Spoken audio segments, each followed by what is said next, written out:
મોરબીમાં ચાંદીપુરા વાયરસની વાતોને લઈને ફેલાતી અફવાઓને રોકવા જિલ્લા કલેક્ટર દ્વારા સ્પષ્ટતા કરવામાં આવી હતી।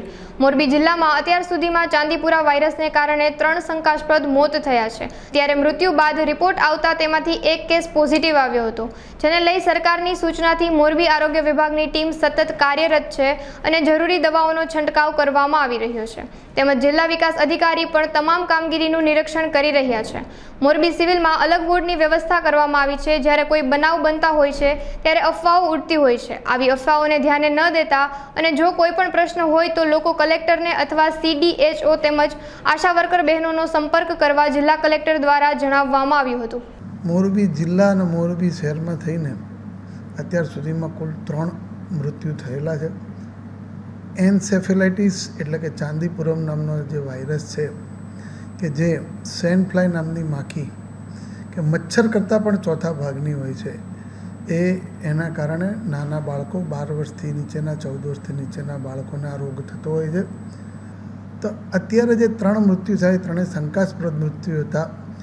મૃત્યુ થયા બાદ જે અમે રિપોર્ટ પૂના અને હવે ગાંધીનગર ખાતે મોકલીએ છીએ, એનો જે રિપોર્ટ આવતા એક કેસ ચાંદીપુરમનો પોઝિટિવ આવેલ હતો। સરકાર આ બાબતે સજાગ છે અને રાજ્ય સરકાર તરફથી તમામ મદદની જિલ્લા વહીવટીતંત્રને ખાતરી મળેલી છે। અમારા CDHO અને CDMO આ બાબતે અને અમારી આરોગ્યની તમામ ટીમો કાર્યરત થઈને કામગીરી કરી રહી છે, જરૂરી દવાઓનો છંટકાવ કરી રહી છે। આંગણવાડી અને શાળામાં જે અમારે પગલાં ભરવાના છે એ માટેની કાર્યવાહી ચાલુ છે। જિલ્લા વિકાસ અધિકારી પણ આ બાબતે ઉત્સુકતાથી અને સભાનતાપૂર્વક ખૂબ સારું કામગીરી હવેના કોઈ બાળકોને ના થાય તે માટે કરી રહ્યા છે। આપણા જિલ્લામાં આજ રોજ ચાંદીપુરમના કારણે કોઈ બાળકનું મૃત્યુ થયેલ નથી। જે મૃત્યુ થયા હતા એ 14મી જુલાઈ, 16મી જુલાઈ અને 17 જુલાઈના દિવસે થયા હતા અને જે પોઝિટિવ આવ્યા એ પણ 17 જુલાઈ 19 કે 20 જુલાઈના રિપોર્ટ પોઝિટિવ એક બાળકનો આવેલ હતો। હું આપના મારફતે મોરબીના લોકોને વિનંતી કરીશ કે આનાથી કોઈએ ગભરાઈ જવાની જરૂર નથી, પરંતુ તાકીદના જે પગલાં રાજ્ય સરકાર જણાવે છે, જે અમારા આરોગ્યના ડૉક્ટર જણાવે છે, તે બાબતે આપણે પૂરતી કાળજી લેવી જોઈએ। અમોએ સિવિલ હોસ્પિટલમાં આ બાબતનો એક અલાયદો વોર્ડની વ્યવસ્થા કરેલી છે, જેથી કોઈપણ બાળકને જે પણ ટ્રીટમેન્ટ આપવી પડે તે ટ્રીટમેન્ટ આપણે આપી શકીએ।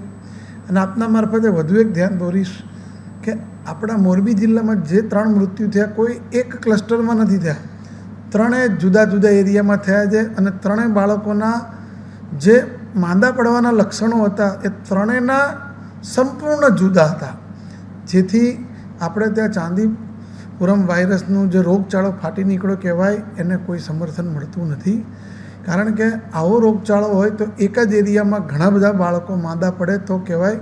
આ 3 જુદા જુદા એરિયામાં થયેલા છે, 3ની બહારગામની હિસ્ટ્રી છે, 3 આપણા મોરબીની બહારથી આવેલા છે, એટલે ગભરાવાની જરૂર નથી। પરંતુ કોઈ પણ જ્યારે આવો રોગચાળો હોય ત્યારે નાના બાળકો માટે આપણે જે તાકીદના પગલાં ભરવા જોઈએ તેની હું ફરીથી વિનંતી કરું છું। અને અમારા ડૉક્ટરોએ મોરબીના ખાનગીના જે પ્રેક્ટિશનર્સ અને પીડિયાટ્રિશિયન સાથે પણ મિટિંગ કરેલી છે અને એમને પણ સૂચના આપેલી છે કે આ પ્રકારનો કોઈ પણ કેસ આવે તો વહીવટીતંત્રના ધ્યાન ઉપર મૂકે। જ્યારે કોઈ પણ બીના બનતી હોય, સારી કે ખરાબ, ત્યારે જાત જાતની વાતો થતી હોય છે। આપ કોઈને પણ મોરબી જિલ્લાના કે શહેરના નાગરિકોને વિનંતી છે, આપને કોઈ પણ કંઈ પૂછવું હોય તો અમારા CDHO શ્રી, અમારા CDMO શ્રી, DDO શ્રી અથવા મારો સંપર્ક કરી શકે છે। આપ કોઈ પણ PHC CHCના મેડિકલ ઓફિસરનો સંપર્ક કરી શકો છો, આપ આપના આશા વર્કર બહેનનો પણ સંપર્ક કરી શકો છો। આ રીતની જે ગેરવ્યાજબી વાતો કે કોઈ અફવાઓ આવતી હોય તો એને આપ સાચું માનીને ક્યાંક કોઈક માણસ વધારો ઘટાડો કરીને એ વાતને વધારે ચગાવે તે લોકોના હિતમાં નથી। એટલે હવે આપ સૌએ આવી અફવાઓથી દૂર રહેવું જોઈએ અને 3થી વધારે કોઈ મૃત્યુ નથી થયા એ બાબતને જો કોઈ બીજા કહેતા હોય તો હું આને ખંડન કરું છું। 3 મૃત્યુ થયા એ હકીકત છે ને એ બાબત આપણે આજથી 7 દિવસ પહેલાં જ અમે મીડિયા સમક્ષ રજૂ કરેલી છે.